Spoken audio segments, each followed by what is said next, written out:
Assalamualaikum warahmatullahi wabarakatuh.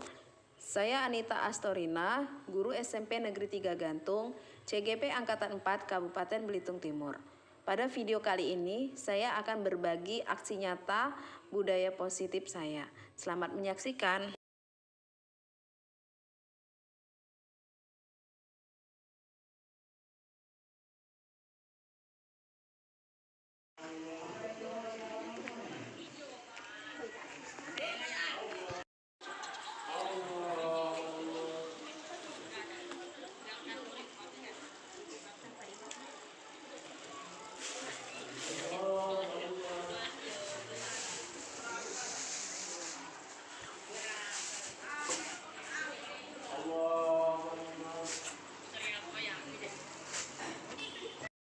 Kita sama-sama menyanyikan lagu daerah yang berjudul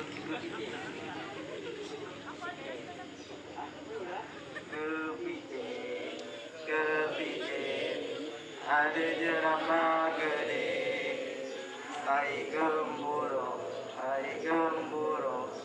berkue-kue, musim hujan menyaksikan kecil terkenal namanya Cempedi, bukan ringan, bukan juga keri, tapi sepinggan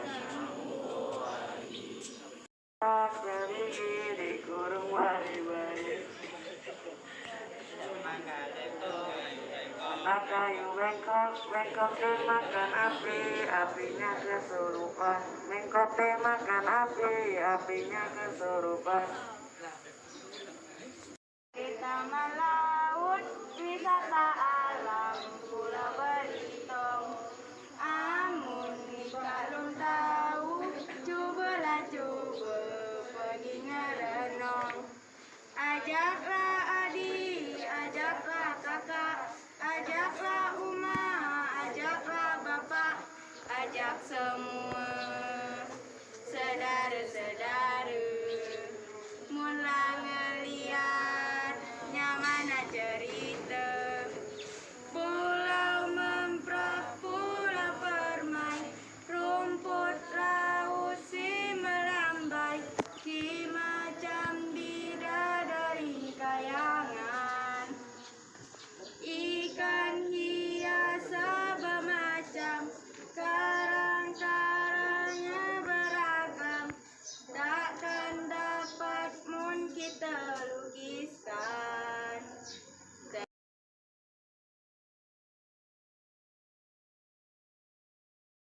Assalamualaikum warahmatullahi wabarakatuh. Selamat pagi anak-anak. Pagi, Bu. Bagaimana kondisinya? Alhamdulillah. Pada hari pertama semester genap ini, Ibu akan mengajak kalian membuat sebuah terobosan baru. Apa itu? Yaitu kita mencoba membudayakan budaya positif dengan menciptakan kelas impian dan menyusun keyakinan kelas. Nah, apa itu keyakinan kelas? Keyakinan kelas yaitu berisi nilai-nilai kebaikan yang mengandung kebajikan yang bisa mendukung menciptakan kelas impian. Oke, ini di tangan Ibu ada kertas. Tolong kalian tulis kelas impian seperti apa yang kalian inginkan, ya. Jangan lupa di bawahnya tulis nama kalian.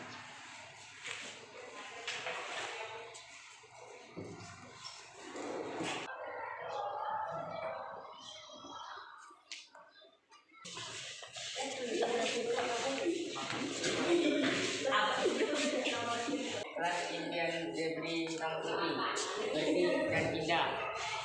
Sudah ada beberapa harapan dari teman-teman kalian. Seperti apa sih kelas impian mereka? Nah, kelas impian ini dapat diwujudkan dengan keyakinan kelas. Selanjutnya, Ibu akan membagikan kertas. Silakan kalian tulis dengan menuangkan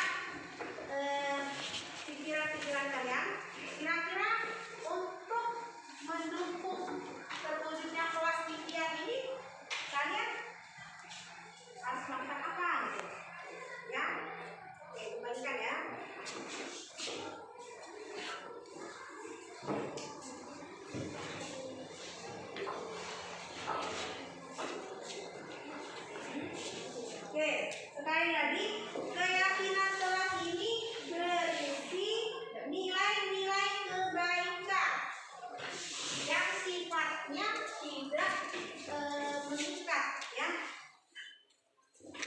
Nilai-nilai kebaikan, keyakinan kelas itu berisi nilai-nilai kebaikan atau nilai-nilai kebajikan. Oke, silakan tempelkan ke papan tulis di bawah tulisan keyakinan kelas.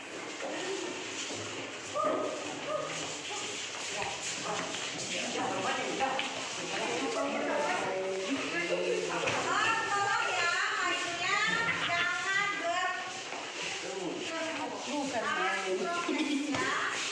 belajarlah berbagi.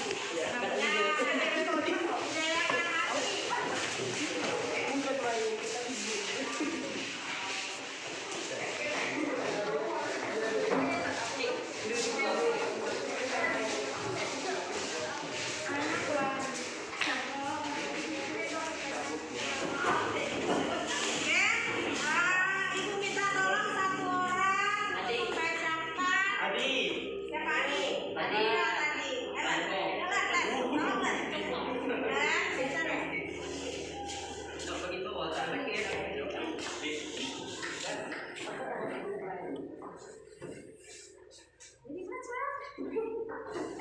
Kami meyakini bahwa sangat penting dalam mengerjakan tugas di sekolah dan bertanggung jawab mengerjakan tugas yang diberikan oleh guru.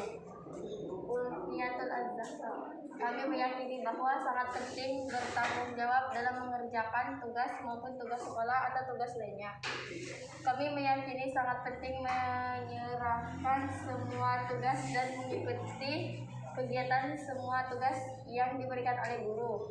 Kami meyakini bahwa sangat pentingnya untuk merasa diterima di dalam suatu kelompok. Kami meyakini bahwa sangat penting untuk saling peduli satu yang lain untuk menemukan ketenangan. Kami meyakini bahwa sangat penting untuk merasa diterima pada suatu kelompok. Kami meyakini bahwa sangat penting untuk saling peduli satu dengan yang lain agar terciptanya kelas yang penuh kasih sayang dan agar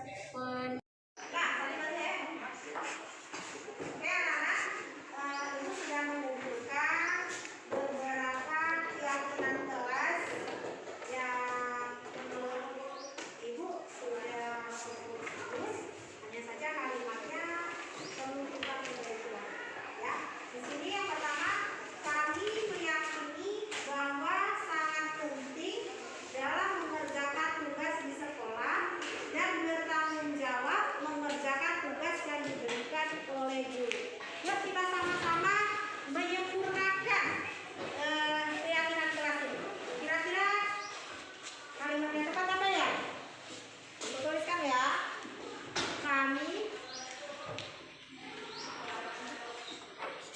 meyakini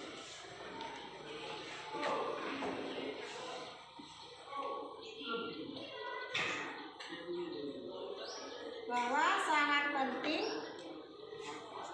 masalah tanggung jawab. Bahwa sangat penting, meyakini bahwa sangat penting untuk bertanggung jawab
bebas dari tindakan perundungan atau bulian, ya, tindakan pencurian alat-alat tulis, ya.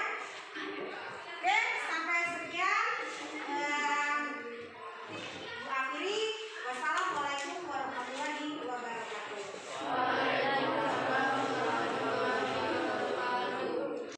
Assalamualaikum warahmatullahi wabarakatuh. Saya Anita Astorina, guru SMP Negeri 3 Gantung, CGP Angkatan 4 Kabupaten Belitung Timur. Pada kesempatan kali ini, saya akan berbagi materi dari program Guru Penggerak, yaitu tentang budaya positif.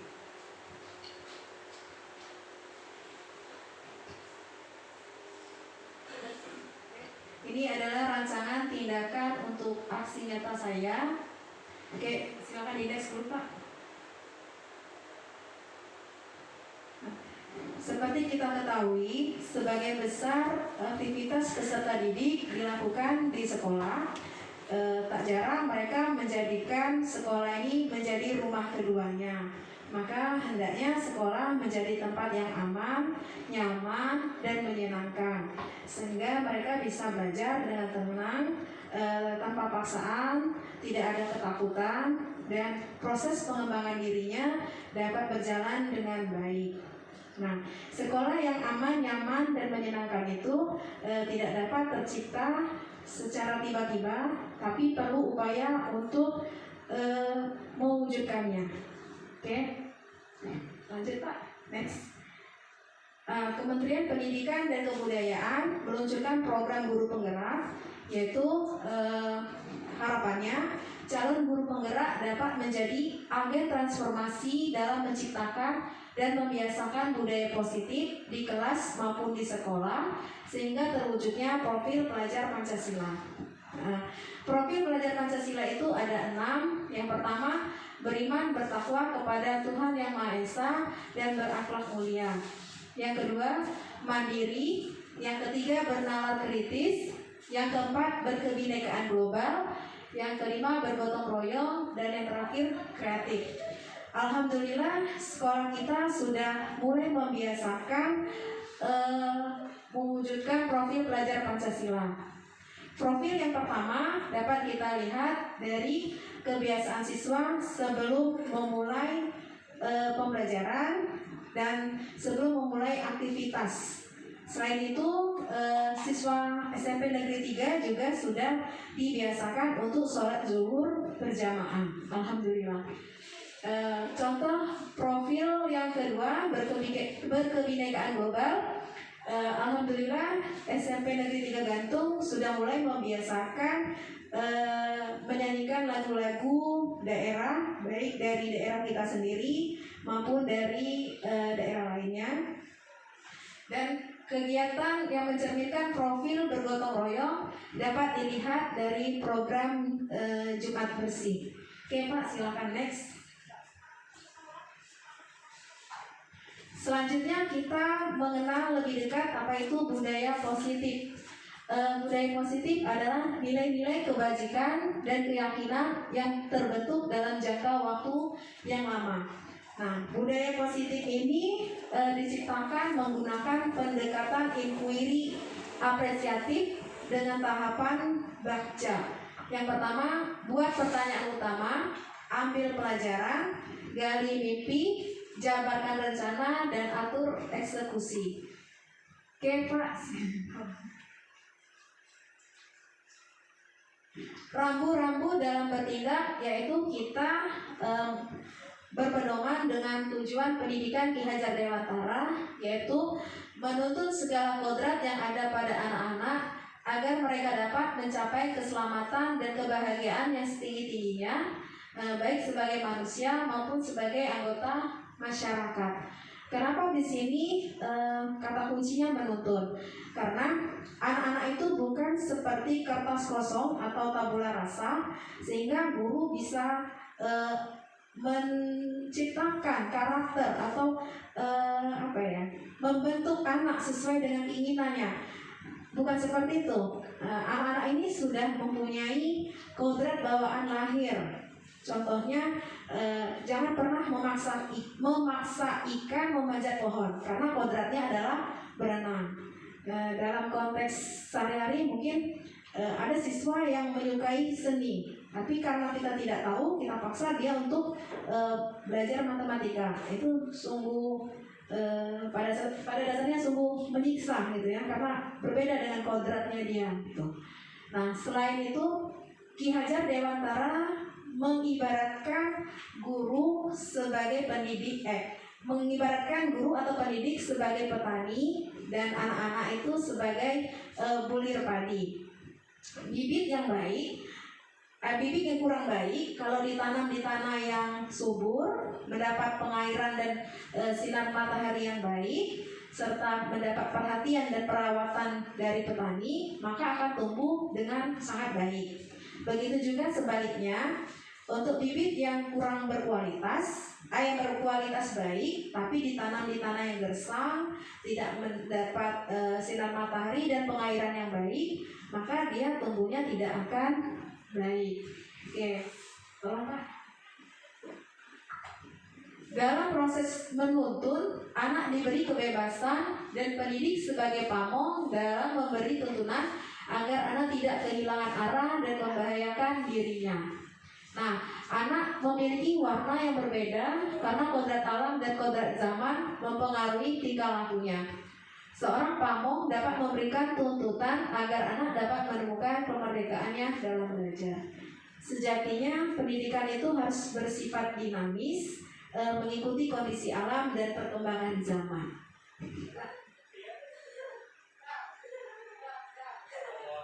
Oke, selanjutnya budaya positif. Setiap perkataan positif dan perilaku positif yang kita lakukan secara terus-menerus akan menjadi kebiasaan yang akhirnya akan menjadi budaya positif. Langkah pertama untuk membiasakan budaya positif itu yaitu dengan menciptakan dan menyusun keyakinan kelas. Keyakinan kelas ini berisi nilai-nilai kebajikan, hasil kesepakatan seluruh warga kelas, dan keyakinan kelas ini bisa memotivasi seseorang dari dalam.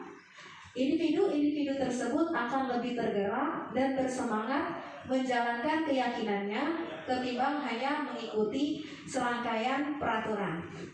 Oke, next Pak. Oke, di sini akan saya tayangkan video ketika saya menciptakan dan menyusun keyakinan kelas di kelas 8A.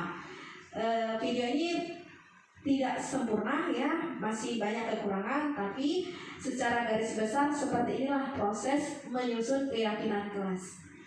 Bisa ditampilkan Pak? Oke.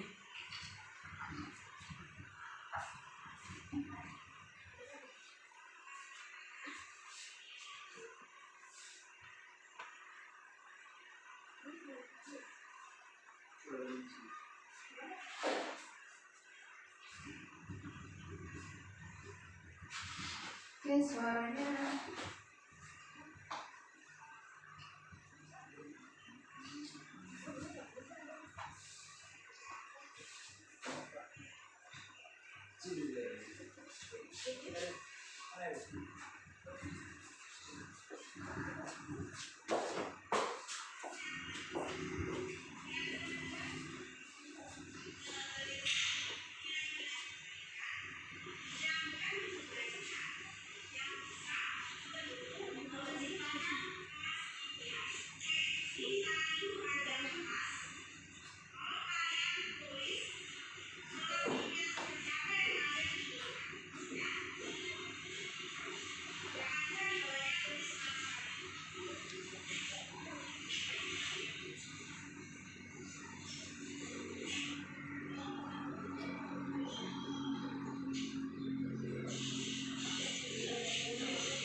Oke, ini adalah video bagaimana saya berusaha menyusun keyakinan kelas. Bagaimana Bapak Ibu, ada pertanyaan? Enggak. Oke, kita lanjutkan.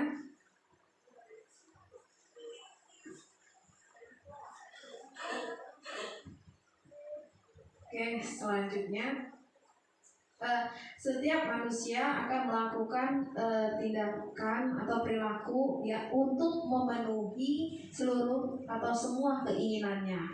Nah, keinginan-keinginan tersebut merupakan kebutuhan dasar. Nah, setiap manusia itu mempunyai beberapa kebutuhan dasar. Yang pertama, kebutuhan bertahan hidup. Nah, kebutuhan bertahan hidup itu seperti kebutuhan makan, minum, ya. Selanjutnya ada kebutuhan cinta dan kasih sayang atau kebutuhan untuk diterima. Yang ketiga, kebutuhan penguasaan atau kebutuhan pengakuan atas kemampuan. Yang keempat, kebutuhan kebebasan atau kebutuhan akan pilihan. Sama juga dengan kesenangan atau kebutuhan akan pilihan. Yang terakhir, kebutuhan kesenangan dan kebutuhan untuk merasa senang.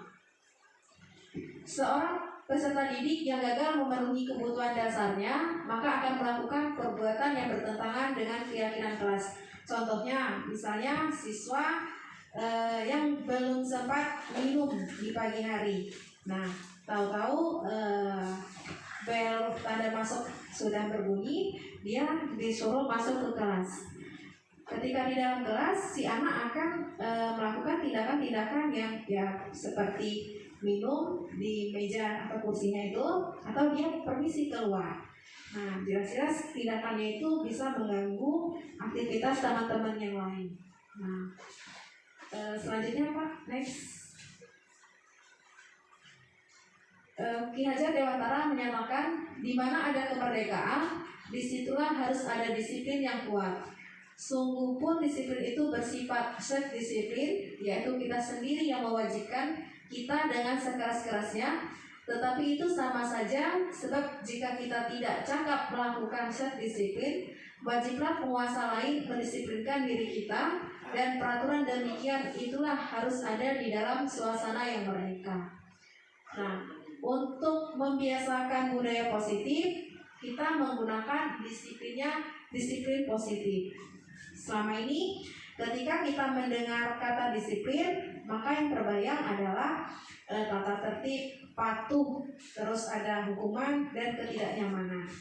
Nah, kalau disiplin positif ini jauh berbeda dari disiplin yang selama ini kita kenal. Disiplin positif yaitu disiplin yang memiliki motivasi dari dalam diri, tanpa hadiah dan juga tanpa imbalan, dan tanpa hukuman juga. Nah, biasanya manusia ketika melakukan suatu tindakan berdasarkan 3 motivasi. Yang pertama, untuk menghindari ketidaknyamanan atas hukuman. Contohnya misal siswa yang tidak membuat PR akan dihukum, gitu kan. Jadi dia terpaksa membuat PR karena tidak mau dihukum. Padahal kan ya seharusnya tumbuh kesadaran dari dalam diri ya. Oke, motivasi kedua, untuk mendapatkan imbalan atau penghargaan dari orang lain. Contohnya seperti ini. Misalkan pada jam pelajaran matematika, gurunya membuat peraturan bagi siswa yang berani maju ke depan mengerjakan soal di papan tulis akan mendapatkan bintang gitu. Jadi siswanya berlomba-lomba maju ke depan karena ingin mengharapkan dapat bintang atau nilai plus. Nah, yang terakhir adalah motivasi untuk menjadi orang yang mereka inginkan dan menghargai diri sendiri dengan nilai-nilai yang mereka percaya. Nah, dalam membiasakan budaya positif, motivasi yang diharapkan yaitu motivasi yang ketiga, yaitu motivasi yang muncul dari dalam diri sendiri. Oke Pak, tolong. Disiplin positif menitik beratkan untuk saling menghormati, membesarkan hati, tidak mengkritik kelemahan, apalagi menentang. 5 prinsip metode disiplin positif.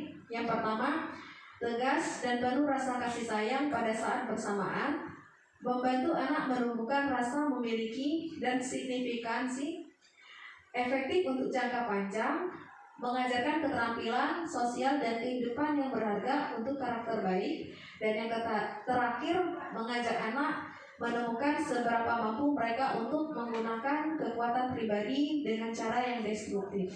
Oke. Dalam mendisiplinkan siswa, biasanya guru berada dalam beberapa posisi kontrol. Nah, di sini ada 5 posisi kontrol guru dalam mendisiplinkan siswa. Posisi pertama, guru tipe penghukum. Nah, biasanya gurunya sering mengutarakan kalimat seperti ini: patuhi aturan saya atau awasi. Kamu selalu saja salah. Selalu yang terakhir selesai. Nah, jujur saja Bapak Ibu, saya termasuk guru tipe penghukum, ya. Selanjutnya tipe guru pembuat orang merasa bersalah. Nah, dia biasanya sering mengucapkan atau mengutarakan kalimat seperti ini: Ibu sangat kecewa sekali dengan kamu. Berapa kali Bapak harus memberitahu kamu ya? Nah, gimana coba kalau orang tua kamu tahu kamu berbuat begini? Nah, biasanya anak-anak yang mendengar kalimat seperti ini dari gurunya, dia akan merasa ada sesuatu di hatinya, kecewa, sedih, atau merasa bersalah gitu ya. Oke, lanjut. Tipe guru guru tipe kontrol teman. Biasanya dia sering mengutarakan kalimat seperti ini: ayo bantulah demi Bapak ya, atau ayo ingat tidak bantuan Bapak selama ini, atau ya sudahlah kali ini tidak apa-apa, nanti Ibu bantu bereskan. Nah, guru memposisikan dirinya sebagai teman gitu ya. Selanjutnya ini ada sedikit tipe. Di sini seharusnya monitor, bukan monitor ya, monitor atau pemantau. Biasanya tipe pemantau akan sering mengucapkan kalimat seperti ini: peraturannya apa? Apa yang telah kamu lakukan? Dan sanksi atau konsekuensinya apa? Terakhir, dalam membiasakan budaya positif, guru diharapkan atau dianjurkan berada di posisi kontrol sebagai manajer. Nah, manajer ini biasanya sering mengutarakan kalimat seperti ini: ada yang kita yakini, apakah kamu meyakini, dan seterusnya. Next Pak. Di sini ada, tunggu Pak, satu. Di sini ada contoh kasus Adi terlambat hadir di sekolah. Nah, sekarang kita akan mencoba menyelesaikan kasus ini dengan menggunakan 5 posisi kontrol guru. Oke Pak, coba Pak. Ini guru tipe penghukum. Nah, ketika mendapati kasus seperti ini, dia akan ngomong seperti ini dengan nada suara tinggi, bahasa tubuhnya, matanya melotot, dan jari menunjuk-nunjuk sambil menghardik. Terlambat lagi, pasti terlambat lagi. Selalu datang terlambat. Kapan bisa datang tepat waktu? Oke. Sering kan kita jumpai guru yang melakukan atau melakukan kegiatan melakukan proses pendisiplinan seperti ini kan? Oke, Pak, kalau next. Nah, bagaimana perasaan murid bila guru berbicara seperti itu pada saat muridnya datang terlambat? Nah, akibatnya Pak, Bapak Ibu, Pak, akibatnya biasanya sih siswa merasa tidak senang ya, dan bisa saja timbul dendam di hatinya gitu ya, dan dia bisa dikatakan lah balas dendam gitu kan. Lebih buruk lagi, sepulang sekolah murid melihat motor atau mobil bapak ibu guru dan akan menggores kendaraan tersebut dengan paku. Nah, ini betapa bahayanya ya Bapak Ibu kalau kita mendisiplinkan siswa dengan mengambil posisi kontrol sebagai tipe penghukum gitu ya. Karena secara tidak langsung kita tuh sudah menggoreskan hati, kayak menggores luka di hati mereka gitu ya. Oke, lanjut. Oke, selanjutnya kita mencoba menyelesaikan kasus dengan memposisikan sebagai guru membuat orang lain merasa bersalah. Oke Pak, nada suaranya memelas, halus, sedih, bahasa tubuhnya merapat pada anak dan lesu. Dia ngomongnya lembut gitu ya. Adi, kamu ini bagaimana ya? Kamu sudah berjanji dengan ibu tidak datang terlambat lagi. Kamu kenapa ya? Senang sekali mengecewakan ibu. Ibu benar-benar kecewa sekali. Oke, next Pak. Nah, bagaimana perasaan siswa jika ditegur seperti ini? Pasti ada timbul rasa apa ya, tidak nyaman gitu di hatinya. Oke. Nah, murid akan merasa bersalah karena telah mengecewakan ibu bapak gurunya. Nah, muridnya akan merasa dia menjadi orang yang gagal dan tidak sanggup membahagiakan orang lain. Nah, kadangkala sikap ini lebih berbahaya dari sikap penghukum karena emosinya tertanam rapat di dalam dan muridnya menahan perasaan hingga akhirnya tiba-tiba bisa saja meletus amarah dan bisa menyakiti diri sendiri juga orang lain. Oke, lanjut. Selanjutnya kita akan melihat contoh bagaimana menyelesaikan permasalahan atau kasus tadi dengan posisi guru sebagai teman. Nah, biasanya dengan nada suara ramah, akrab dan bercanda, bahasa tubuhnya merapat pada murid dan dengan mata dan senyum jenaka. Ya, seperti kita ngobrol dengan teman gitu ya. Adi, ayolah, bagaimana sih kamu? Kemarin kamu sudah janji ke bapak bukan? Kenapa terlambat lagi? Sambil tertawa ringan. Ya sudah, tidak apa-apa, duduk dulu sana, nanti Pak Guru bantu kamu ini. Pokoknya seperti ngobrol dengan teman gitu ya. Nah, Pak, next. Bagaimana perasaan murid dengan sikap guru seperti ini? Nah, akibatnya murid akan merasa senang dan akrab dengan guru. Ini termasuk dampak yang positif. Hanya saja di sisi negatif, murid menjadi tergantung pada guru tersebut. Bila ada masalah, dia merasa bisa mengandalkan guru tersebut untuk membantunya. Nah, akibat lain dari posisi teman, Adi hanya akan berbuat sesuatu bila yang menyuruh adalah guru tersebut dan belum tentu berlaku yang sama dengan guru atau orang lain. Oke, lanjut. Ini guru mengambil posisi kontrol sebagai pemantau. Nada suaranya datar, bahasa tubuhnya normal. Misalnya nih Pak gurunya ngomong nih, Adi, tahukah kamu jam berapa kita memulai? Adi menjawab, tahu Pak. Guru, kamu terlambat 15 menit. Apakah kamu sudah mengerti apa yang harus dilakukan bila terlambat? Si Adi akan menjawab, paham Pak, saya harus tinggal kelas pada jam istirahat nanti dan mengerjakan tugas ketertinggalan saya. Selanjutnya guru, ya benar, nanti pada saat jam istirahat kamu harus sudah di kelas untuk menyelesaikan tugas yang tertinggal tadi. Saya tunggu. Oke Pak, tolong. Oke, selanjutnya bagaimana sih perasaan murid diperlakukan seperti ini? Murid akan memahami sanksi yang harus dijalankan karena telah melanggar salah satu peraturan sekolah. Dan saja guru tidak menunjukkan suatu empati yang berlebihan, menjadi marah atau membuat merasa telah berbuat salah. Murid tetap dibuat tidak nyaman, yaitu dengan harus tinggal kelas pada waktu jam istirahat dan mengerjakan tugas. Guru tetap harus memonitor atau memantau murid pada saat mengerjakan tugas di jam istirahat karena murid tidak bisa tinggal seorang diri. Oke, Pak, next Pak. Yang terakhir, bagaimana cara menyelesaikan kasus tadi dengan memposisikan diri sebagai manajer. Nah, nada suaranya tulus, bahasa tubuh tidak kaku, mendekati ke murid. Misalnya Pak gurunya ngomong gini, Adi, apakah kamu mengetahui jam berapa sekolah dimulai? Tahu Pak, jam 7. Ya, jadi kamu terlambat. Kira-kira bagaimana kamu akan memperbaiki masalah ini? Si Adi akan menjawab, saya bisa menanyakan teman saya Pak untuk mengejar tugas yang tertinggal. Gurunya lanjut gitu ya, baik, itu bisa dilakukan. Apakah besok akan ada masalah untuk kamu agar bisa hadir tepat waktu ke sekolah?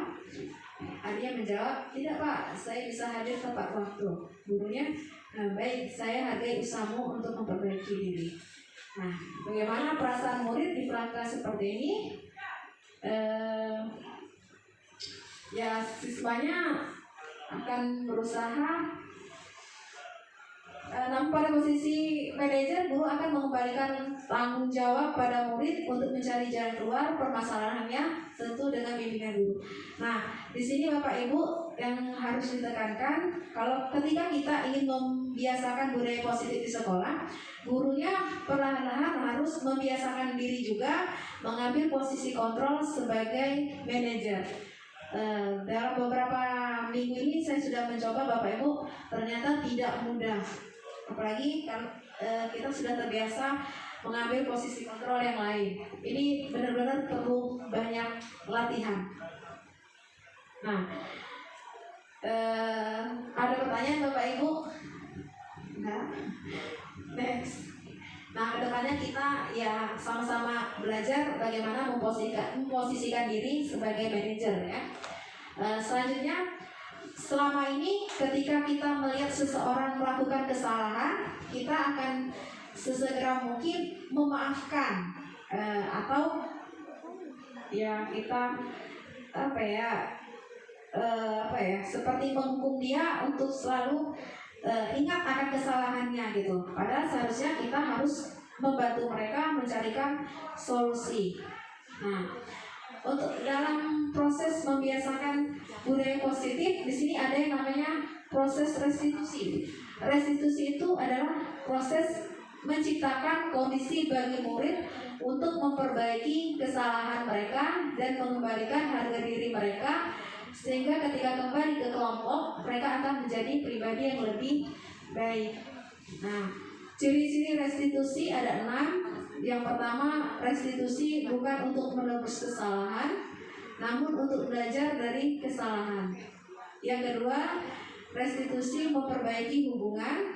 Yang ketiga, restitusi adalah tawaran, bukan paksaan. Sekali lagi, ketika ada kasus, kita berusaha mengajak siswa restitusi, tapi tidak boleh memaksa, murni dari dalam diri mereka. Yang keempat, restitusi menuntut untuk melihat ke dalam diri. Oh maaf, ini banyak sekali tipe ini ya. Yang kelima, restitusi mencari kebutuhan dasar yang mendasari tindakan. Dan yang keenam, restitusi diri adalah cara yang paling baik. Oke, lanjut Pak. Langkah-langkah dalam melakukan restitusi. Nah, sekali lagi, jika ada permasalahan, siswa itu jangan lagi kita diamkan, kita marahin atau apa. Enggak, tapi kita bantu dia untuk mencari solusi dan bantu ia untuk menjadi karakter yang lebih kuat lagi gitu ya. Karena ya dalam kehidupan sehari-hari pasti ada permasalahan gitu ya. Bantu dia lah gitu ya, menjadi pribadi yang lebih baik. Nah, langkah-langkah dalam melakukan restitusi itu ada 3. Yang pertama, menstabilkan identitas. Nah, biasanya seseorang yang berada dalam posisi lagi sedih atau emosional, dia tidak bisa menggunakan otaknya yang fungsinya tidak bisa menggunakan otak yang berfungsi untuk berpikir rasional, ya, dia tidak bisa berpikir rasional. Nah, sehingga ketika ada permasalahan, yang membuat si anak itu emosional, langkah pertama kita harus menstabilkan identitasnya. Caranya gimana? Nah, seperti ini mungkin kita ngomong gitu kan. Setiap orang pasti pernah melakukan kesalahan. Nah, biasanya si anak akan merasa adem gitu kan, oh iya gitu kan. Jadi mestinya agak turun sedikit. Terus bisa juga mengutarakan kalimat seperti ini. Kamu bukan satu-satunya yang pernah melakukan ini. Oke, jadi perlu sekali untuk menstabilkan identitas. Selanjutnya, validasi tindakan yang salah. Nah, contohnya kita bisa ngomong seperti ini. Kamu tentu punya alasan mengapa melakukan itu. Adakah cara yang lebih efektif untuk mendapatkan apa yang kamu butuhkan? Nah, itu validasi tindakan yang salah. Maksudnya itu menyadarkan, oh yang kau lakukan ini salah gitu ya. Tapi jangan seperti apa tadi ya, menentang gitu ya. Jangan punya cara itu halus gitu ya. Nah, yang ketiga menanyakan keyakinan. Nah, misalnya keyakinan atas apa yang telah kita sepakati. Nah, anak yang merasa bersalah tadi pasti dia ingat, oh iya, saya tidak menghargai atau tidak menghormati gitu ya. Terus selanjutnya bisa juga kita menanyakan keyakinan seperti ini. Kamu ingin menjadi orang seperti apa gitu. Nah, sekali lagi Bapak Ibu, saya juga belum terlalu pandai restitusi dan sekarang masih dalam tahap belajar. Dan ya memang saya akui susah untuk apa ya, membiasakannya. Tapi insya Allah kalau sudah terbiasa, semoga lama-lama nanti akan menjadi kebiasaan hingga akhirnya bisa menjadi budaya. Oke Pak, next. Ini adalah contoh saya ketika mencoba restitusi. Sekali lagi masih banyak kekurangannya karena saya juga masih belajar. Tapi yuk sama-sama gak apa-apa kita saksikan ya Bapak Ibu.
Ini Bapak Ibu video saya belajar restitusi.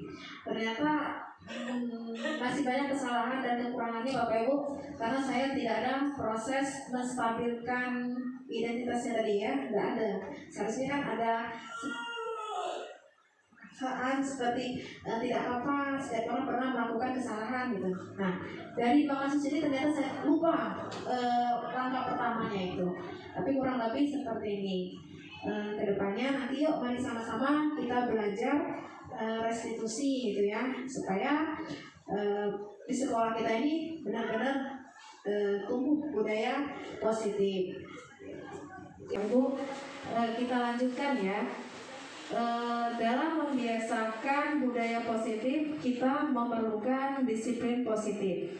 Nah, dalam mendisiplinkan siswa, ada 5 posisi kontrol guru, yaitu yang pertama tipe penghukum.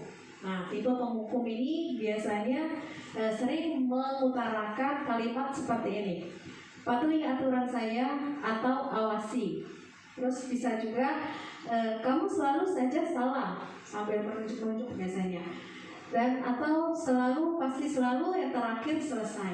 Nah, kebanyakan termasuk saya cenderung guru tipe penghukum gitu ya. Oke, selanjutnya ada tipe pembuat orang merasa bersalah. Dia biasanya sering mengucapkan kalimat seperti ini: Ibu sangat kecewa sekali dengan kamu. Berapa kali Bapak harus memberitahu kamu ya? Atau gimana coba kalau orang tua kamu tahu kamu berbuat begini?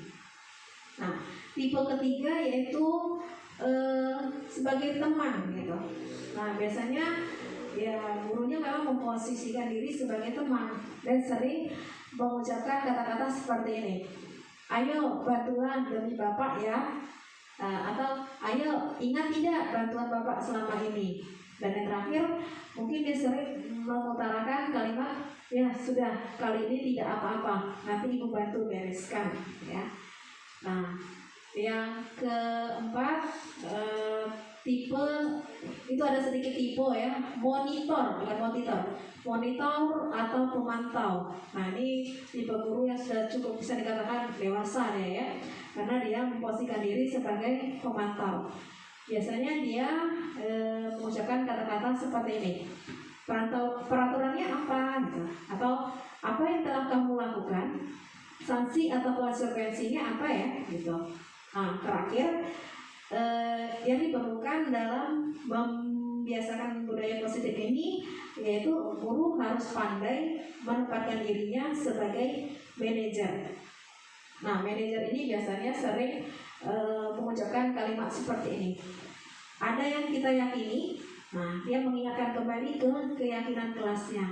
Atau apakah kamu meyakininya gitu. Nah, atau apa rencana kamu untuk memperbaiki hari ini? Oke, Pak bisa di next. Di sini ada contoh kasus yaitu Adi yang terlambat hadir di sekolah. Nah, sekarang saya akan mengajak Bapak Ibu bagaimana cara menyelesaikan kasus ini. Andaikan kita berada di posisi kontrol sebagai misalnya ini guru tipe penghukum.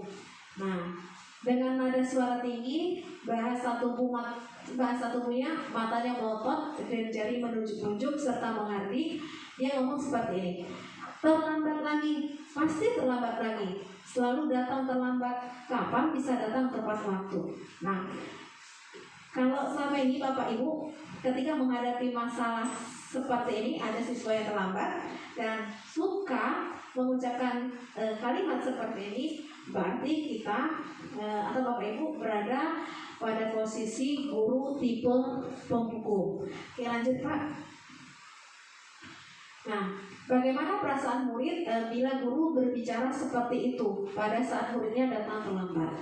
Nah, biasanya muridnya itu akan merasa akan marah dan mendendam atau bersifat agresif.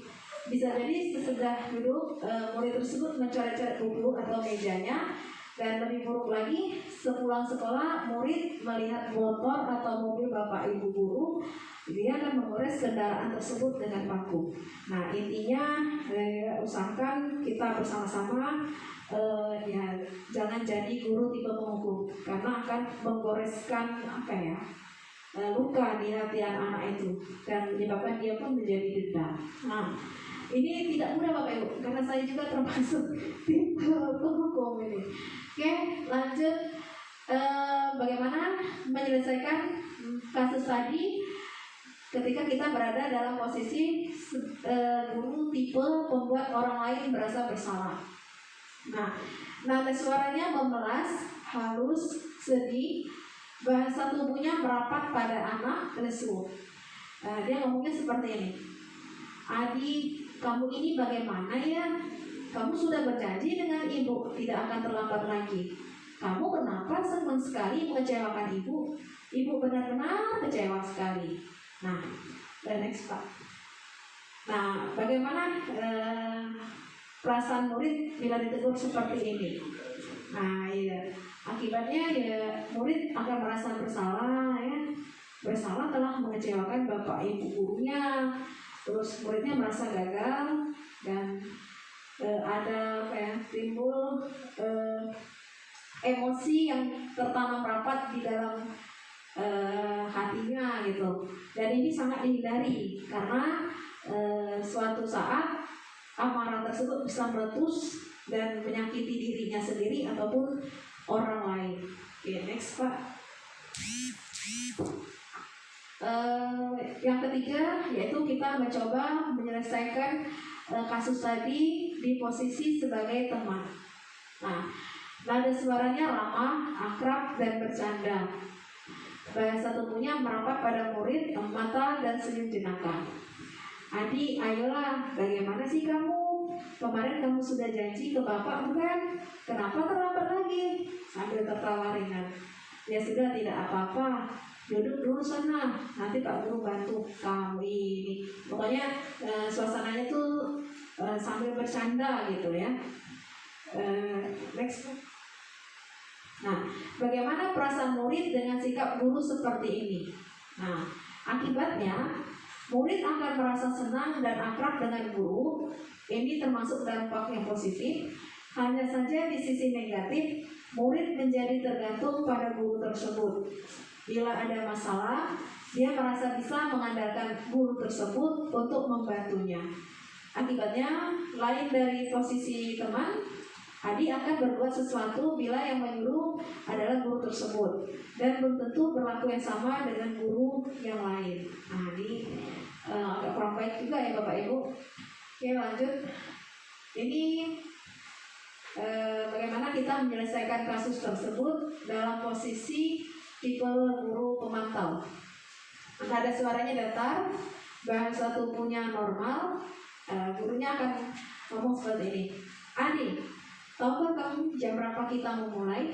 Adiknya menjawab, tahu Pak. Kamu terlambat 15 menit. Apakah kamu sudah mengerti apa yang harus dilakukan bila terlambat? Adiknya menjawab, paham Pak, saya harus tinggal kelas pada jam istirahat nanti dan mengerjakan tugas ketertinggalan saya. Terus gurunya akan ngomong lagi, ya benar, nanti pada saat jam istirahat kamu harus sudah di kelas untuk menyelesaikan tugas yang tertinggal tadi. Saya tunggu. Oke, bagaimana perasaan murid diperlakukan seperti ini? Nah, muridnya memahami sanksi yang harus dijalankan karena telah melanggar salah satu peraturan sekolah. Guru tidak menunjukkan suatu empati yang berlebihan, menjadi marah atau merasa telah berbuat salah. Murid tetap dibuat tidak nyaman, yaitu dengan harus tinggal kelas pada waktu jam istirahat dan mengerjakan tugas. Gurunya tetap harus memonitor atau memantau murid pada saat mengerjakan tugas di jam istirahat karena murid tidak bisa ditinggal seorang diri. Nah, terakhir kita menyelesaikan kasus tadi dengan tipe manajer. Nada suaranya tulus, bahasa tubuh tidak kaku dan mendekat ke murid. Guru, Adi, apakah kamu mengetahui jam berapa sekolah dimulai? Adinya menjawab, tahu Pak, jam 7. Ya, jadi kamu terlambat. Kira-kira bagaimana kamu akan memperbaiki masalah ini? Adinya menjawab, saya bisa menanyakan teman saya Pak untuk mengejar tugas yang tertinggal. Baik, itu bisa dilakukan. Apakah besok akan ada masalah untuk kamu agar bisa hadir tepat waktu di sekolah? Adinya menjawab, tidak Pak, saya bisa hadir tepat waktu. Oke, baik, saya hargai usahamu untuk memperbaiki diri. Oke, bagaimana perasaan murid diperlakukan seperti ini? Pada posisi manajer, suara guru sebaiknya tulus, tidak perlu marah, tidak perlu meninggikan suara, apalagi menunjuk-nunjuk jari ke mulut, berkaca pinggang atau bersikap seolah-olah menyesal. Tampak sedih sekali akan perbuatan murid ataupun bersenda gurau menempatkan diri sebagai teman murid. Fokus terhadap murid bukan untuk membahagiakan guru atau orang tua. Murid sudah mengetahui adanya suatu masalah dan sesuatu perlu terjadi. Bila guru mengambil posisi pemantau, guru akan melihat apa sanksinya, apa peraturannya. Namun pada posisi manajer, guru akan mengembalikan tanggung jawab pada murid untuk mencari jalan keluar permasalahannya, tentu dengan bimbingan guru. Nah, inilah PR kita Bapak Ibu. Kita bersama-sama nanti akan berusaha belajar bagaimana memposisikan diri sebagai manajer. Jujur saja Bapak Ibu, selama 3 minggu ini saya agak kesulitan karena tidak mudah untuk mengubah langsung gitu ya menjadi manajer itu tadi. Oke. Selanjutnya, selama ini kalau siswa melakukan kesalahan, biasanya kita cenderung untuk selalu memaafkan atau membiarkan ia fokus terhadap kesalahannya. Nah, pada itu paradigma lama Bapak Ibu, dan bisa dikatakan itu salah. Seharusnya ketika siswa itu melakukan kesalahan, kita ajak dia restitusi. Apa itu restitusi? Restitusi adalah proses menciptakan kondisi bagi murid untuk memperbaiki kesalahan mereka dan mengembalikan harga diri mereka, sehingga ketika kembali ke kelompok mereka akan menjadi pribadi yang lebih baik. Nah, ciri-ciri restitusi itu ada 6. Yang pertama, restitusi bukan untuk menebus kesalahan, namun untuk belajar dari kesalahan. Contohnya kalau siswa melakukan kesalahan, jangan kita hukum gitu ya, tapi kita ajak dia belajar dari kesalahannya gitu. Misalnya siswanya datang terlambat karena kesiangan, ya kita bantu dia mencari solusi. Apa solusinya? Ya mungkin dengan tidur lebih awal gitu ya. Oke, ciri kedua, restitusi memperbaiki hubungan. Nah, yang ketiga, restitusi adalah tawaran, bukan paksaan. Jadi kalau siswanya melakukan kesalahan, ya kita ajak restitusi, tapi bukan kita paksa restitusi. Sekali lagi, pembiasaan budaya positif ini dia harus ada motivasi dari dalam diri peserta didiknya ya, bukan kita yang mengajak mereka gitu ya. Ciri keempat, restitusi menuntut untuk melihat ke dalam diri. Ciri kelima, restitusi mencari kebutuhan dasar yang mendasari tindakan.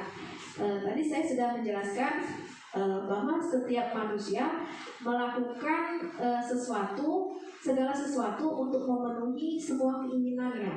Nah, keinginan-keinginan tersebut adalah kebutuhan dasar gitu ya. Nah, jika seseorang gagal untuk memenuhi kebutuhan dasarnya, biasanya mereka akan melakukan perbuatan yang menyimpang gitu. Ciri yang keenam yaitu restitusi adalah cara yang paling baik. Oke Pak, tolong next. Oke, langkah-langkah dalam melakukan restitusi ada 3, yaitu yang pertama, menstabilkan identitas. Nah, biasanya ketika seseorang merasa sedih atau emosional, dia tidak bisa menggunakan bagian otaknya yang berfungsi untuk berpikir rasional. Biasanya dia lebih ke, kalau emosional itu lebih ke perasaan gitu ya. Jadi ketika ada kasus, yang kita usahakan menstabilkan identitasnya. Nah, caranya gimana? Ya bisa ngomong seperti ini. Setiap orang pasti pernah melakukan kesalahan. Nah, kita coba ke diri kita. Ketika kita melakukan kesalahan, terus kita seperti lagi diadilin gitu, tahu-tahu hakimnya atau penengah permasalahan tersebut dia ngomong, setiap orang pasti pernah melakukan kesalahan. Pasti yang kita rasakan itu kan ada adem gitu ya, emosinya agak turun sedikit gitu ya. Atau bisa juga ngomong, kamu bukan satu-satunya yang pernah melakukan ini. Nah, paling nggak kita tuh merasa ya ada rasa nyaman gitu ya. Nah, selanjutnya langkah-langkah untuk melakukan restitusi yaitu dengan validasi tindakan yang salah. Nah, contohnya bisa dengan ngomong seperti ini, nak, kamu tentu punya alasan mengapa melakukan itu. Atau adakah cara yang lebih efektif untuk mendapatkan apa yang kamu butuhkan? Ini validasi tindakan yang salah. Yang menekankan lagi kan, oh kamu tuh salah gitu kan, kenapa gitu kan. Nah, yang ketiga yaitu menanyakan keyakinan. Nah, misalnya dengan bertanya, keyakinan kelas apa yang telah kita sepakati? Atau kamu ingin menjadi orang seperti apa? Nah, alhamdulillah Bapak Ibu, saya sudah mengajak anak-anak, terutama kelas yang saya ajar, untuk membentuk keyakinan kelas mulai dari 8A sampai 9C. Sayangnya anak kelas 7 belum saya ajak untuk membuat keyakinan kelas, karena saya tidak mengajar di 2 kelas tersebut. Nah, tadi juga saya sudah menayangkan video bagaimana cara menyusun keyakinan kelas. Nah, harapan saya ke depannya mungkin Bapak Ibu ada yang akan membantu menyusun keyakinan kelas di 2 kelas yang saya sebutkan tadi. Oke, lanjut Pak Nova. Nah, ini adalah video contoh saya melakukan restitusi.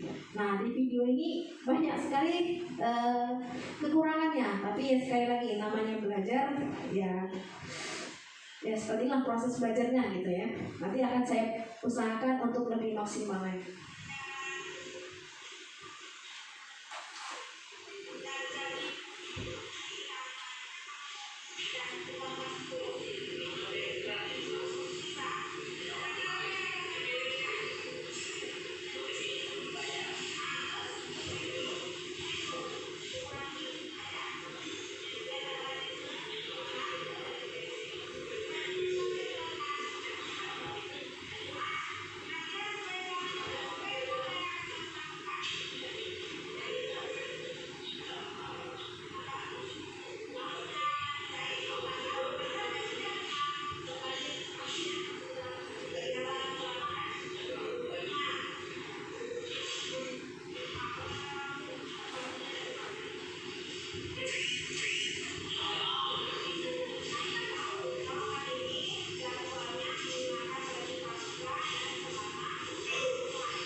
Ini Bapak Ibu video saya belajar bagaimana menyelesaikan kasus, kemudian saya melakukan restitusi. Setelah saya tonton, ternyata proses restitusi saya ini tidak ada langkah pertama, yaitu menstabilkan identitasnya. Seharusnya tadi saya ngomong tidak apa-apa nak melakukan kesalahan karena tidak ada manusia yang sempurna. Tapi ternyata saya lupa langkah pertamanya, langsung langkah kedua dan ketiga. Karena jujur saja Bapak Ibu, ketika berhadapan dengan siswa yang mempunyai kasus seperti ini, kadang-kadang kita tuh terbawa emosi sampai kita lupa memposisikan diri sebagai manajer yang baik itu seperti apa. Oke, lanjut Pak Nova. Nah, di sini saya mau mengajak Bapak Ibu untuk mencoba menyelesaikan kasus.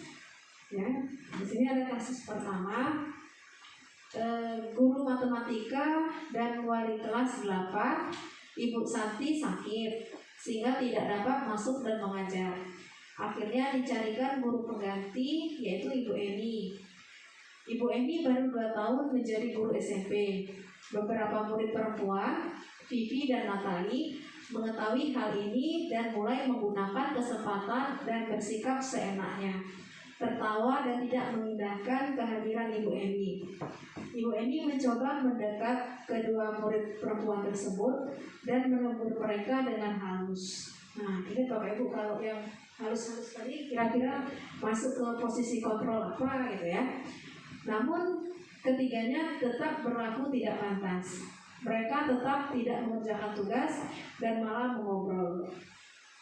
Keesokan harinya, Ibu Santi memanggil Vivi dan Natali serta menanyakan tentang laporan Ibu Eni. Ibu Santi menanyakan apakah mereka bersedia melakukan restitusi. Nah, sekali lagi, restitusi itu tidak boleh dipaksa Bapak Ibu, tapi kita harus menanyakan kesediaan dari siswanya gitu ya. Vivi dan Natali sempat berdebat sedikit, namun pada akhirnya mengatakan akan meminta maaf. Ibu Santi menanggapi bahwa tindakan itu boleh saja dilakukan kalau mereka ingin melakukannya dan menanyakan kembali apa yang mereka bisa lakukan dengan restitusi. Baik Vivi maupun Natali mengakui bahwa perilaku mereka tidak sesuai dengan keyakinan kelas. Oke, next Pak. Nah, keduanya mengusulkan bagaimana kalau mereka mengadakan sebuah diskusi kelas dengan teman-teman sekelasnya tentang bagaimana seharusnya sikap mereka dalam menjalani keyakinan kelas 8, terutama tentang sikap saling menghormati, serta mengusulkan mengirim email kepada Ibu Eni tentang keputusan mereka tersebut.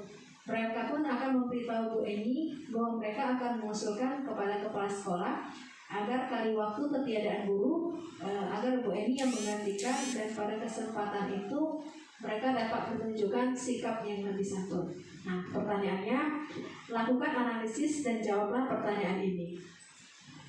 Nah, sekali lagi contoh kasus yang saya tanyakan ini mengajak kita bersama-sama belajar bagaimana caranya menyelesaikan sebuah permasalahan dengan memposisikan diri sebagai guru dengan 5 posisi kontrol tadi ya. Nah, dalam penerapan restitusi kasus di atas, sikap-sikap restitusi apa saja yang sudah dijalankan oleh Ibu Santi? Ibu Santi ini wali kelasnya ya. Ayo, Bapak Ibu, kita berdiskusi, kita sama-sama belajar. Kira-kira Bu Santinya tadi sudah melakukan apa? Sikap restitusi yang sudah dijalankan.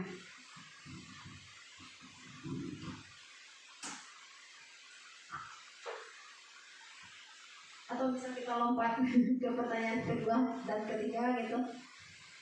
Kayaknya paling mudah menjawabnya sih nomor 3. Dalam kasus di atas, posisi apakah yang telah diambil oleh Ibu Eni dalam menangani Vivi dan Natali? Nah, 5 posisi kontrol guru tadi kan ada tipe penghukum. Nah, kira-kira Ibu Eni itu termasuk penghukum nggak? Nggak. Pembuat orang merasa bersalah? Nggak juga. Teman? Kan dia tegurnya secara halus. Iya, teman ya. Nah, Ibu Eni tadi sudah memposisikan diri sebagai teman karena dia menegur kedua anak ini dengan halus gitu ya. Nah, selanjutnya bisa kita kembali ke pertanyaan nomor berapa yang kira-kira mau dijawab. Sebenarnya ini Bapak Ibu ya masalah kita sehari-hari gitu kan.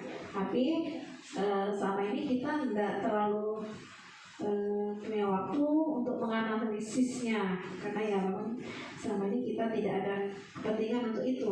Tapi karena kita ingin membiasakan budaya positif, jadi mau nggak mau kita belajar gitu kan, bagaimana cara menganalisis sebuah permasalahan. Oke, apakah restitusi yang diusulkan Vivi dan Natali sudah sesuai dengan kesalahan yang dibuatnya? Sudah sesuai ya? Iya, sudah sesuai ya. Kalau merasa bersalah, ya harus sadar diri untuk melakukan restitusi. Bagaimana dengan solusi yang diusulkan keduanya? Langkah-langkah restitusi apa saja yang sudah dilakukan? Langkah-langkah restitusinya tadi kan ada 3 ya Bapak Ibu. Validasi, menstabilkan identitas ya. Di sini ada nggak menstabilkan identitas? Kita sikap menghormati. Oke, Bapak Ibu, ada tanggapan? Nah, ke pertanyaan pertama, dalam penerapan restitusi kasus di atas, sikap-sikap restitusi apa saja yang sudah dijalankan oleh Ibu Santi? Ya, restitusi yang dijalankan Ibu Santi itu ya mungkin dia dengan restitusi sebagai memperbaiki hubungan. Nah, maksudnya setelah restitusi ini diharapkan hubungan antara Ibu Eni dan kedua siswa tadi akan jauh lebih baik lagi. Oke, next ke kasus berikutnya. Nah, di sini ada kasus kedua. Kasus ini sering kita jumpai dalam kehidupan sehari-hari. Sabrina hari itu bangun terlambat dan terburu-buru sampai di sekolah. Dia pun akhirnya sampai di gerbang sekolah, tapi baru menyadari kalau tidak menggunakan sepatu hitam seperti tertera di peraturan sekolah.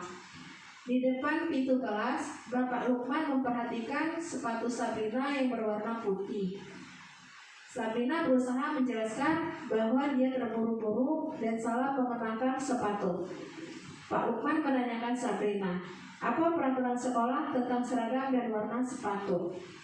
Nah, kira-kira posisinya si Pak Lukman apa ya? Penghukum, pembuat orang merasa bersalah, pemantau. Pemantau ya, kalau pemantau dia lebih ke apa peraturannya, apa sanksinya, gitu ya. Oke, pemantau ya. Pak Lukman menanyakan apa peraturan sekolah tentang seragam dan warna sepatu. Sabrina menjawab, sudah mengetahui sepatu harus berwarna hitam, namun terburu-buru dan salah mengenakan sepatu. Selain tidak mungkin kembali pulang karena rumahnya jauh sekali. Pak Lukman tetap bersikeras pada peraturan yang berlaku dan mengatakan, ya sudah, kamu sudah melanggar peraturan sekolah, kamu salah, sudah terlambat, salah pula warna sepatunya. Segera buka sepatumu kalau tidak bisa mengenakan warna sepatu sesuai peraturan. Nah, kira-kira Pak Lukmannya termasuk tipe apa ini? Marah-marah ini. Penghukum, iya, ada penghukum. Oke, selanjutnya Sabrina meminta maaf dan memohon kembali kepada Pak Lukman agar dapat tetap mengenakan sepatunya dan berjanji tidak akan mengulangi kesalahannya. Pak, next. Namun Pak Lukman tidak mau. Tidak, kamu telah melanggar peraturan sekolah. Kalau tidak sanggup ambil sepatu di rumah atau diantarkan sepatu ke sekolah, ya sudah, kamu tidak usah bersepatu saja seharian di sekolah. Sekarang copot sepatumu dan silakan belajar tanpa sepatu seharian. Sabrina pun dengan berat hati mencopot sepatunya dan memberikan kepada Pak Lukman. Seharian dia tidak berani berkeliling sekolah karena malu dan lebih banyak berdiam diri di kelas tanpa alas sepatu. Nah, inilah Bapak Ibu di kebiasaan guru yang positif. Kita sebagai guru tidak boleh lagi melakukan ini karena siswa itu dia diharapkan dia tidak punya rasa takut atau rasa sedih atau rasa apa ya, yang merasa mempunyai rasa yang negatif gitu. Jujur saja ini bukan pekerjaan yang mudah Bapak Ibu, karena selama ini paradigma kita ya sudah seperti ini adanya gitu ya. Nggak tahu tiba-tiba kita harus mengubah semuanya. Oke, lakukan analisis dan jawablah pertanyaan ini. Kebutuhan apa yang dibutuhkan oleh Sabrina? Nah, tadi saya sudah menjelaskan kebutuhan dasar manusia itu kan ada 5 ya. Kebutuhan apa yang pertama itu bertahan hidup, kebutuhan cinta dan kasih sayang, kebutuhan gimana ya, bisa dikembalikan lagi lupa juga saya ada 5. Oke, lupa kebutuhan dasar. Gak bisa lompat ya, maksudnya dalam. Nah, ya. Semua ini banyak. Jadi saya halaman langsung next kebutuhan dasar.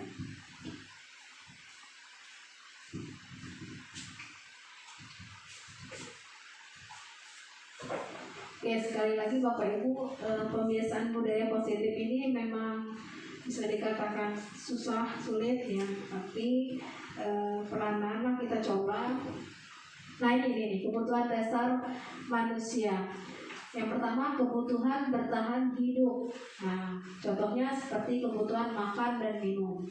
Nah, contoh sederhananya misalnya ada siswa yang belum sempat minum, tahu-tahu bel masuk jam pertama itu sudah berbunyi, sehingga dia masuk ke kelas dengan mempunyai rasa haus. Apa yang akan dia lakukan? Biasanya anak ini akan melanggar keyakinan kelas, ya seperti minum di dalam kelas atau dia izin keluar gitu kan, dengan alasan yang ingin mencari minum. Nah, itu kebutuhan berdasarkan hidup. Yang kedua, kebutuhan akan cinta, kasih dan sayang atau kebutuhan untuk diterima. Nah, sering sekali kita jumpai dalam kehidupan sehari-hari ada anak tipe pembuat masalah. Ketika kita tanya apa masalahmu, dia cerita kalau teman-temannya tidak mau berteman dengan dia dengan alasan A, B, C, D. Nah, sehingga untuk menarik perhatian dia sering mencari atau membuat onar di kelasnya itu ya, mencari gara-gara gitu. Berarti anak tersebut kurang cinta dan kasih sayang. Terus kebutuhan penguasaan atau kebutuhan pengakuan atas kemampuan. Nah, contohnya seperti ini. Misalnya ada siswa dia merasa jago karena bisa bela diri. Dan dia merasa ya orang-orang itu lemah dan dia yang paling kuat. Jadi di dalam kelas dia sering membuat keributan, memancing-mancing orang emosi kepada dia hingga akhirnya terjadilah baku hantam. Nah, tujuannya hanya satu, dia ingin mendapat pengakuan atas kemampuannya gitu ya. Nah, di kehidupan kita sehari-hari ada anak yang seperti itu. Selanjutnya kebutuhan kebebasan atau kebutuhan akan pilihan. Nah, ini satu paket sebenarnya dengan kebutuhan kesenangan atau kebutuhan akan pilihan. Contohnya misalnya seorang anak yang tidak mau belajar di mata pelajaran A, dia lebih, kalau di pelajaran A dia pasif gitu kan, tapi kalau di pelajaran B dia aktif. Nah, berarti anak ini dia mempunyai kebutuhan dasar untuk memilih. Dia lebih senang mengerjakan sesuatu yang dia anggap apa ya, memang dia suka, yang dia sukai gitu kan, dan dia tidak akan mengerjakan atau tidak akan mengikuti pelajaran yang tidak dia sukai. Terakhir ada kebutuhan akan kesenangan atau kebutuhan untuk merasa senang.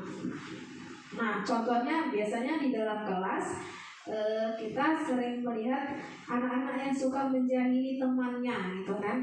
Nah, setelah kita panggil, kita tanya apa masalahmu, ternyata ya dia nggak punya masalah apa-apa, dia cuma ingin bersenang-senang, ganggu orang gitu ya. Nah, itu termasuk kebutuhan dasar manusia. Nah, seorang peserta didik yang gagal memenuhi kebutuhan dasarnya ini, maka akan melakukan perbuatan yang bertentangan dengan keyakinan kelas. Atau kata lainnya, dia akan membuat keributan, keonaran di dalam kelas, atau membuat perilaku-perilaku negatif yang tujuannya mencari perhatian gitu. Oke, kita kembali ke kasus Sabrina.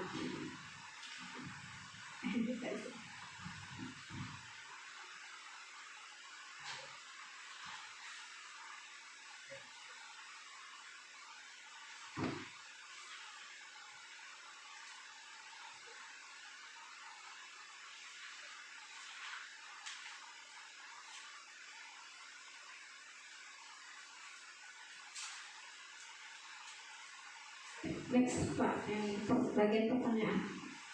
Nah, di kasus Sabrina tadi, kira-kira kebutuhan apa yang dibutuhkan oleh Sabrina?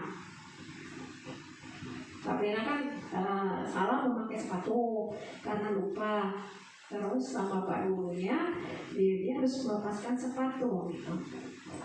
Kira-kira kebutuhan apa yang dibutuhkan Sabrina? Kebutuhan bertahan hidup kan?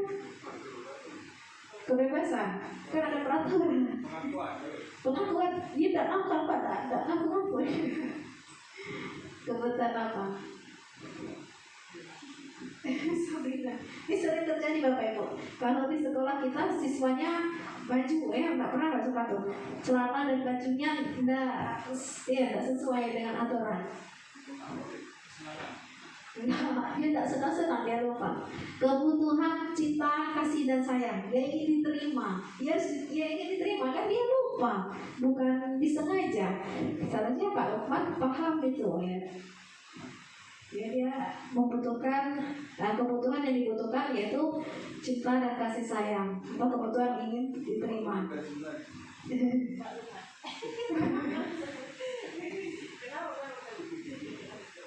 Oke, yang kedua, nilai kebajikan atau keyakinan sekolah apa yang dituju dengan bersepatu warna hitam. Nah, iya, keseragaman. Terus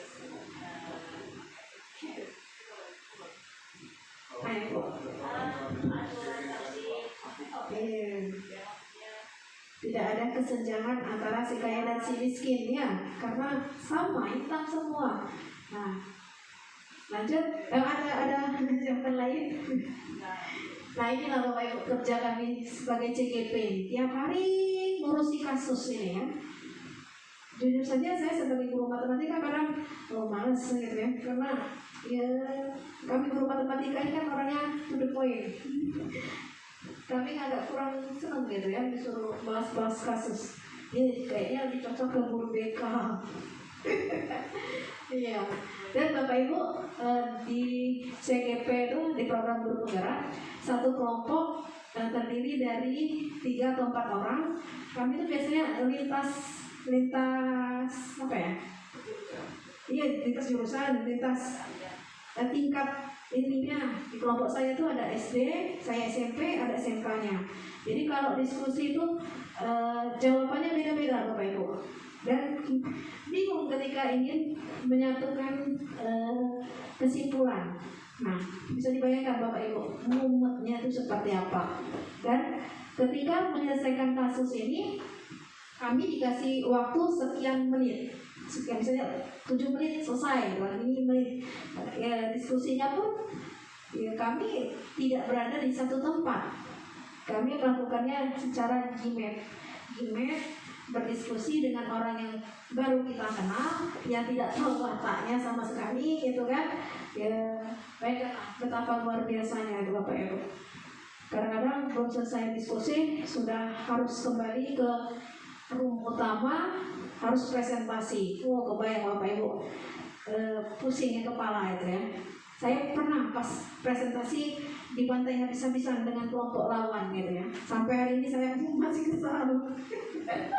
Ya seharusnya kan kita sama-sama dewasa gitu ya. Tapi ya itulah.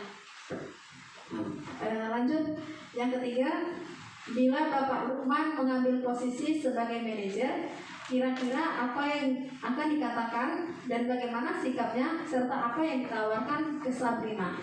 Nah, manajer ini posisi kontrol guru yang paling bijaksana ya. Nah, dia harus membuat siswa itu bertanggung jawab atas kesalahannya gitu. Ya, membuat anak ini menguatkan karakter anak ini menjadi lebih baik. Kira-kira gimana Bapak Ibu? Apa yang akan dikatakannya? Mantap. Ya seperti itu. Tapi ketika saya praktekkan dan keseharian, saya dilawan anak-anak Pak. Jadi ya, kembali lagi jadi tipe guru penghukum tadi. Aduh, repot. Ya, budaya itu kan lahir dari kebiasaan. Nah, jadi tugas kita belajar membiasakan. Oke, terus Kira-kira apa yang dikatakannya? Ya sudah, tadi sudah ya. Ya, setiap orang pernah melakukan kesalahan. Terus bagaimana sikap serta apa yang ditawarkan ke Sabrina? Kira-kira apa? Atau ya pulang kok? Atau pakai sepatu bapak aja? Ini punya bapak, bapaknya hitam loh. Atau seperti itu? Kira-kira? Kira-kira apa bapak itu? Iya. Atau ya nggak apa-apa pakai sepatu putih gitu kan? Tapi besok jangan dilakukan lagi ya gitu. Karena kalau anak itu seharian dibiarkan tanpa sepatu, takutnya dia masuk angin ya, masuk angin terus ya kakinya menginjak benda-benda tajam ya kan, itu jatuhnya menyiksa gitu ya. Oke, ada pendapat lain Bapak Ibu? Setuju? Nah, itu pendapat saya. Ini kan berdiskusi. Yang sulit itu dikasih andanya misalnya pada umumnya yang lain itu yang merasa dia ini dibiarkan itu gimana gitu. Artinya akan lebih banyak korban dibandingkan dengan pertanyaan pribadi Sabrina ini tadi. Kalau tulis pribadi karena nomornya semua langsung, jadi biasanya ketika ada anak yang misalnya sepatunya ketinggalan lesunya, atau biasanya sih anak melihat sepatunya rusak atau misalnya itu ada sepatu lain, adanya sepatu putih ini, silahkan dibawa asal itu dulu. Itu pertama izin ada izin dari sekolah, jadi ketika tanya anak yang lain, oh itu sepatu putih bu, dia izin dulu karena ada sepatu kita dalam memaksa anak untuk beli itu baru bisa dibuka.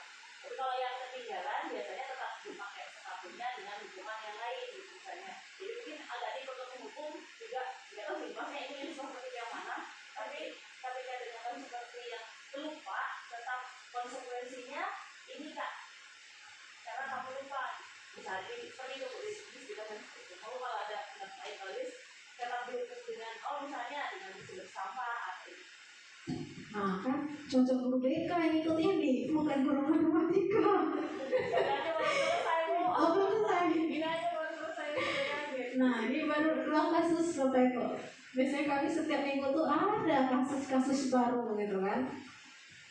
Yang kadang-kadang berdebat. Kalau menurut guru agama seperti ini, atau guru IPS-nya seperti ini. Ada guru BK lain lagi jawaban. Belum lagi guru TK.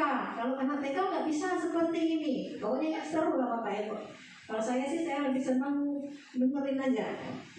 Saya ngikuti suara terbanyak gitu ya. Oke, next Pak Novan. Oke, kasus ketiga. Ibu Dani sedang menjelaskan pelajaran bahasa Inggris di papan tulis, namun beliau memperhatikan bahwa Fajar malah tidur-tiduran dan tampak acuh tak acuh pada pelajarannya. Fajar coba jawab pertanyaan nomor 3, maju ke depan dan kerjakan di papan tulis. Fajar pun tampak malas-malasan maju ke depan, dan sesampai di depan papan tulis pun Fajar hanya diam terpaku sambil memegang buku bahasa Inggrisnya dan memainkan spidol di tangannya. Ayo Fajar, makanya jangan tidur-tiduran. Lain kali perhatikan, sudah sana, duduk kembali. Kira-kira siapa yang bisa? Fajar pun kembali duduk di bangkunya. Hal seperti ini sudah sering kali terjadi pada Fajar. Sepertinya tidak memperhatikan, acuh tak acuh, dan nilai-nilainya pun tidak terlalu bagus untuk pelajaran bahasa Inggris. Pada saat ditegur oleh Ibu Dani, Fajar hanya menjawab, "Nggak tahu Bu."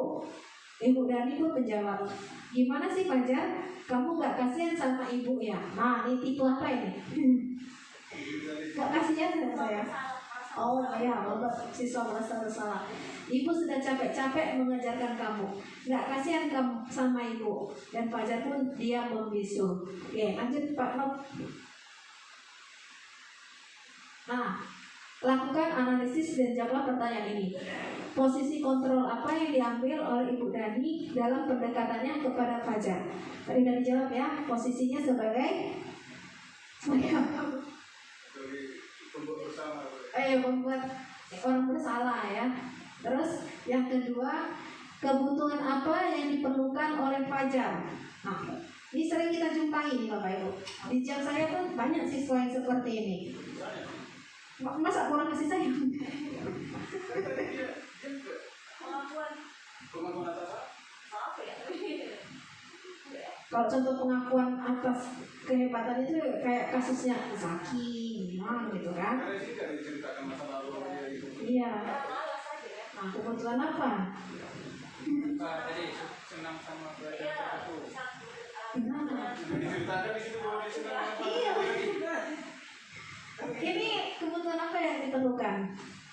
Nah, bapak-bapak susah Bapak Ibu. Nanti kalau berdebat dengan guru agama, lain gitu ya. Guru TK, lain. Guru IPS, lain. Mana soalnya dia?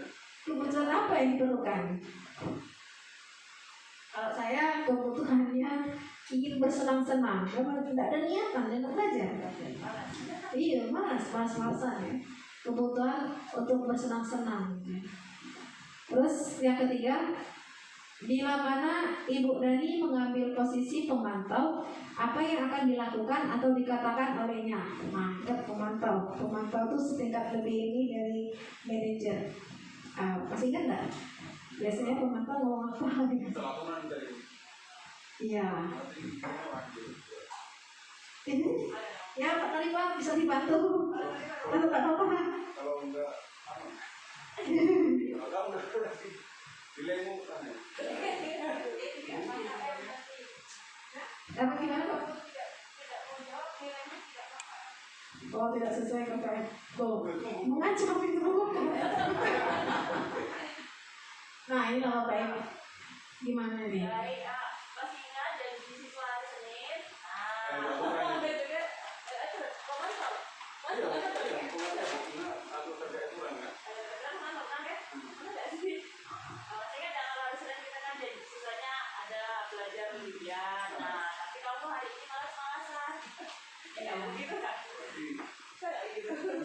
Ya kurang lebih seperti itulah ya, mengingatkan ke peraturan atau sanksi gitu ya.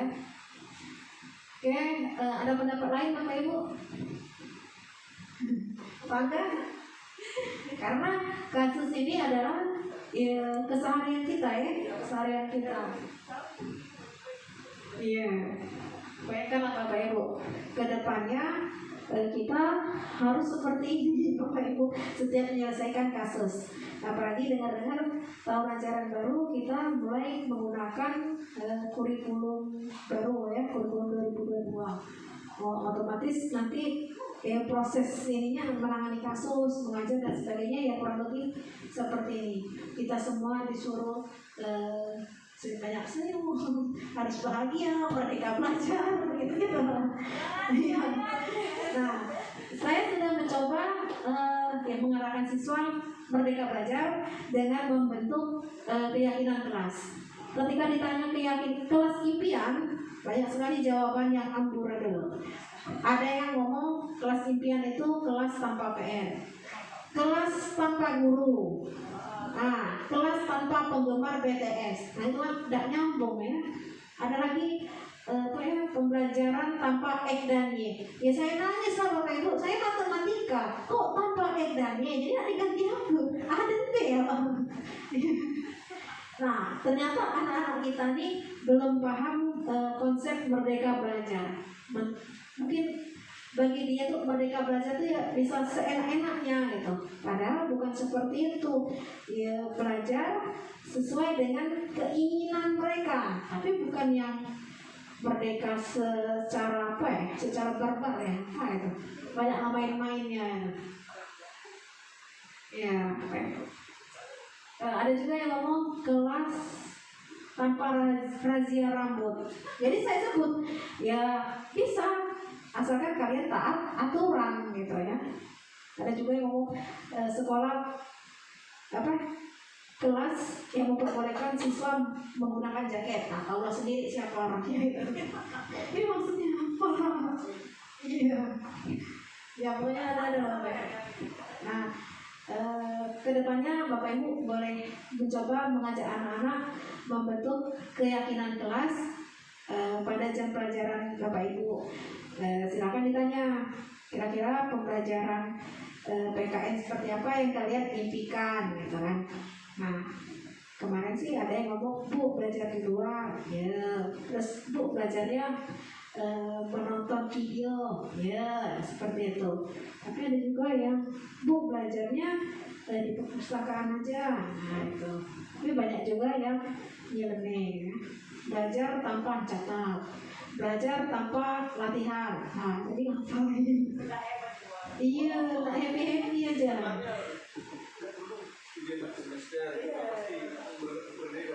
Iya. Iya. Ya. Nanti selanjutnya ini kan baru modul 1 Bapak Ibu. Modul kedua nanti ada pembelajaran terdiferensial. Nah, UNIPA tahu kan diferen gitu kan. Nah, gimana itu? Saya sih masih bingung juga itu. Masa iya nak dibagi-bagi satu kelas kan 30 siswa ya. Sedangkan bukunya kan terbatas. Nah, masih bingung juga itu gimana itu ya menyusun pembelajaran itu. Oke, lanjut Pak, kasus keempat. Kasus keempat, Anto dan Dino sedang bermain bersama di lapangan basket dan tiba-tiba terlibat dalam sebuah pertengkaran adu mulut. Dino pun menjadi emosi dan mengadakan kontak fisik, menarik kemeja Anto dengan kasar sampai 3 kancingnya terlepas. Iya. Pada saat itu guru piket langsung melerai mereka dan membawa mereka ke ruang kepala sekolah. Ibu kepala sekolah, Ibu Suti, menanyakan Dino tentang keyakinan sekolah yang telah disepakati, yaitu tentang sikap saling menghormati. Ibu Suti melanjutkan bertanya apakah Dino bersedia memperbaiki kesalahan yang telah dilakukan terhadap Anto. Sekali lagi, proses restitusi itu bukan paksaan, tapi harus ya, kesadaran dari individu yang berbuat salah tadi ya. Dino pun mengangguk. Kemudian Ibu Suti balik bertanya kepada Anto, apa kebutuhan Anto dalam peristiwa ini? Anto menjawab, saya perlu kancing saya diperbaiki Pak. Ibu saya akan sangat marah kalau melihat kancing baju saya sampai copot 3 kancing begini. Nah, Ibu Suti pun kembali bertanya ke Dino, apakah dia bersedia menjahitkan kembali ketiga kancing Anto tersebut. Oke Pak, tolong teks. Kesal, Dino menanggapi, menjahit? Mana saya tahu gimana menjahit Pak. Ibu Suti meneruskan, apakah kamu bersedia belajar menjahit? Dino berpikir sejenak, memandang ke meja Anto dan menanggapi, yang mengajari saya siapa Bu? Dengan cepat Bu Suti menjawab, Pak Irfan, guru tata busana. Dino menyetujui dan sepanjang siang itu belajar menjahit dan memperbaiki kemeja Anto. Terakhir terlihat pada jam pulang sekolah, kedua anak laki-laki tersebut sudah bersengkrama dan bersembah gurau kembali. Nah, saya pribadi kalau melihat kasus-kasus seperti ini, kok anaknya baik-baik ya? Padahal keseharian tuh kalau sudah didamaikan ini pasti banyak sekali alasan mereka itu ya. Iya. Nah, ketika beberapa minggu ini saya mencoba menangani kasus, anaknya melawan terus. Nggak ada yang kayak ini sadar gitu ya. Atau mungkin karena contoh aja ya. Oke, lakukan analisis dan jawablah pertanyaan ini. Nilai kebutuhan apa yang diperlukan oleh Dino? Nah, kebutuhan dasar tadi apa? Kebutuhan bertahan hidup, cinta dan kasih sayang, apa ini? Apa yang dilakukan Dino? Karena dia duluan yang ngajak berantem ya, sampai lepas 3 kancing baju. Pengakuan, iya pengakuan atas kemampuan dia. Ya Dino. Terus posisi kontrol apa yang telah dipraktikkan oleh kepala sekolah Ibu Suti? Nah, Ibu Sutinya nih termasuk tipe guru apa gitu? Pemukul, teman, berbuat salah, pemantau, manajer. Iya, Bu Suti ini sudah menjadi manajer. Nah, kira-kira nanti kalau ada masalah, kita tuh harus bisa menjadi manajer. Manajer kan dia netral, ya dari bahasa pun dia suaranya datar, tidak ada emosinya, maksudnya nggak marah tapi nggak pelan gitu ya, datar gitu. Oke, hal-hal apa saja yang dilakukan sehingga Anda berkesimpulan demikian.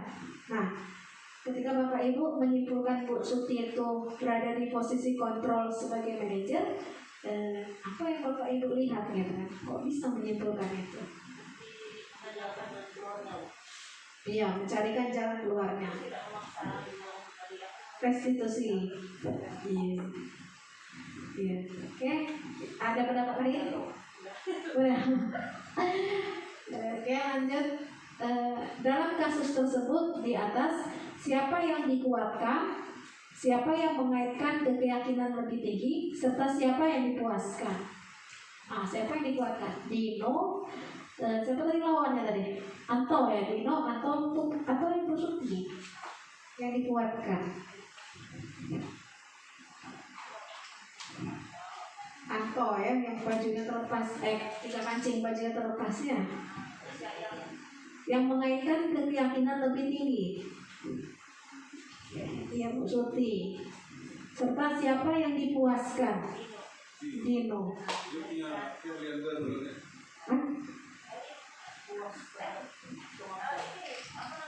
Anto. Iya. Maunya gimana? Itu dikasih ide lagi apa maksudnya? Bisa nggak? Mau atau gue? Iya dua kayaknya bisa jadi dua-duanya karena Dino jadi bisa. Dia boleh dua. Iya, siapa yang dikeluarkan? Bajunya nggak akan kemarin nih, bajuku udah dijahit lagi kan. Nah, ya Bapak Ibu, terima kasih atas pendapatnya. Nah, inilah Bapak Ibu beberapa contoh yang sebenarnya sering kita jumpai di kehidupan sehari-hari. Nah, sekarang bagaimana cara kita memposisikan diri sebagai manajer dan berusaha menyelesaikan kasus-kasus atau masalah-masalah tersebut. Nah, kalau kita semua bisa konsisten, disiplin, dan penuh tanggung jawab dalam membiasakan budaya positif, disiplin positif, dan juga termasuk restitusi, maka sekolah yang aman, nyaman, dan menyenangkan, serta bisa memerdekakan peserta didik untuk tumbuh sesuai dengan kodratnya itu akan terwujud. Nah, PR kita ke depannya, bukan saya sendiri, ini kita bersama, karena ya budaya positif ini tidak bisa hanya saya yang mewujudkannya. Saya perlu berkolaborasi dengan Bapak Ibu guru semuanya, termasuk seluruh warga sekolah. Nah, sekali lagi, budaya positif itu terlahir dari setiap perkataan positif dan perbuatan positif yang dilakukan secara terus-menerus sehingga menjadi kebiasaan dan akhirnya menjadi budaya. Nah, makanya budaya positif ini pembentukannya itu memerlukan waktu yang sangat panjang. Sekali lagi memang tidak mudah untuk membiasakannya, tetapi insya Allah kalau kita coba sedikit demi sedikit, mudah-mudahan akan menjadi kebiasaan. Nah, saya sendiri belajar bagaimana memposisikan diri sebagai manajer dan mulai belajar menangani kasus dengan cara restitusi. Ya, walaupun terkadang tidak berjalan maksimal karena ya kita tahu sendiri kondisi anak-anak ini seperti apa, gitu ya. Oke, Bapak Ibu ada pertanyaan seputar budaya positif? Atau kita cukupkan sampai cukup durasi? Oke, kalau tidak ada pertanyaan, saya pribadi sebagai CGP Angkatan 4 Kabupaten Belitung Timur meminta maaf jika ada salah kata dan kepada Allah saya mohon ampun. Wassalamualaikum warahmatullahi wabarakatuh. Assalamualaikum warahmatullahi wabarakatuh. Saya Ayu Andila dari kelas 9C. Hari ini saya akan mengomentari implementasi budaya keyakinan kelas. Teman-teman susah diajak kerjasama, baik dalam hal kerjasama kelompok atau dalam hal piket dan lain sebagainya. Dan sering terjadi keributan yang terjadi karena adanya rasa tidak saling menghormati dan menghargai. Namun setelah terlibat keyakinan kelas, terdapat perubahan yang perlahan-lahan membaik dan membuat kelas ini menjadi mempunyai rasa tanggung jawab, disiplin, dan mempunyai rasa saling menghormati dan menghargai. Wassalamualaikum warahmatullahi wabarakatuh.